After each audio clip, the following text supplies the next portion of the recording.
The gentleman from Texas, Mr. Paul, is recognized for 5 minutes. Thank you, Mr. Chairman, and welcome, Madam Secretary.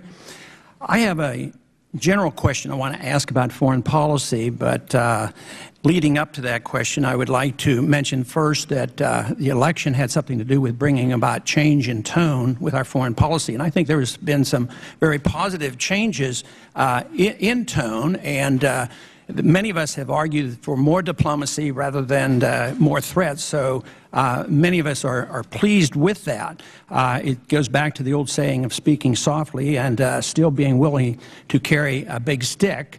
But sometimes I wonder whether that big stick doesn't get wielded a little too often and too often. But I do want to caution all of us that what we say is very important and can be very beneficial, but what we do is also very important, so that may cancel out the benefits of speaking more softly and being willing to talk and negotiate.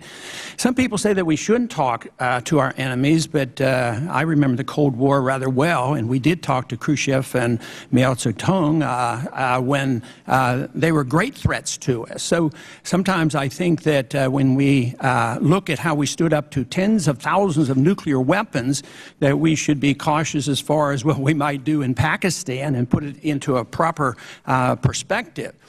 But my big concern is whether or not we can reverse the empire mentality that I think we have adopted over these many decades, and also the relationship of this to our financial burden. Though we are speaking more softly and would like to get some troops home, the first thing that was done was our DOD budget was increased by 9% in a time when our national debt in the last 12 months went up $2 trillion. All great nations have been brought to the news for economic reasons. We didn't have to fight the Soviets, and the Afghanistan adventure that the Russians, the Soviets were involved with was very significant, and I don't know how we can ignore that. So I would like to ask the question about whether or not you can give me some signs or indication or some encouragement that maybe we shifted policies in the slightest manner. Have we brought any troops home? Are we less involved in Iraq? Will that war ever end?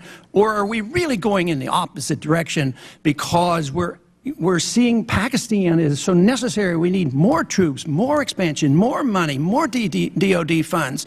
So coming from my perspective, I can't see the difference, even though, like I said, I am pleased that there's a willingness to talk and try to work things out, and I think that is very positive. I always think that people who aren't willing to talk are insecure.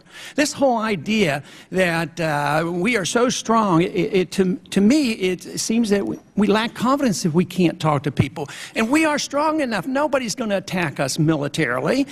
So I see it very important that we change our tone. I think it's good that you got rid of the war on the term war on terrorism. How can you have war against a tactic? I mean, it doesn't make any sense. But I'm not sure overseas contingency operation is more specific. So could you address that and maybe give me some hints as far as maybe seeing some shift in our policy?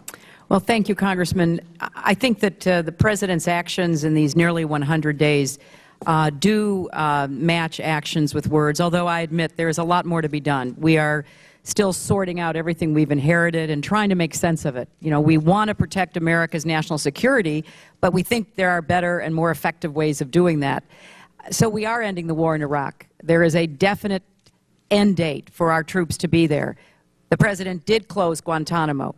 The President is looking for ways to engage with those who nobody wanted us to talk to, which is a sea shift in how we are proceeding.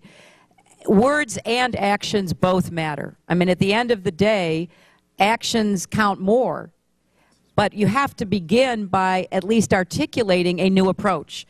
In our budget, we have asked for more money for diplomacy and development. The Budget Committee in both the House and the Senate cut back the President's request. It's kind of old thinking, in my view. I mean, the Secretary of Defense has said that there are fewer foreign service diplomats posted overseas than there are sailors and Marines on one aircraft carrier. There are more musicians in the military bands than there are diplomats across the board. So we are trying to shift this gigantic ship of state, Mr. Paul, and we are looking for your help to do so. And at the risk of going over our time, I just want to say, having campaigned during the last presidential election, you had the most enthusiastic supporters of anybody I ever saw. I'd love to hear that. Well, I mean, my goodness, everywhere I went, they were literally running down highways holding your signs. Now, I've never had a chance to tell you that, but your message obviously resonated with a lot of people. Thank you. You're going to encourage him.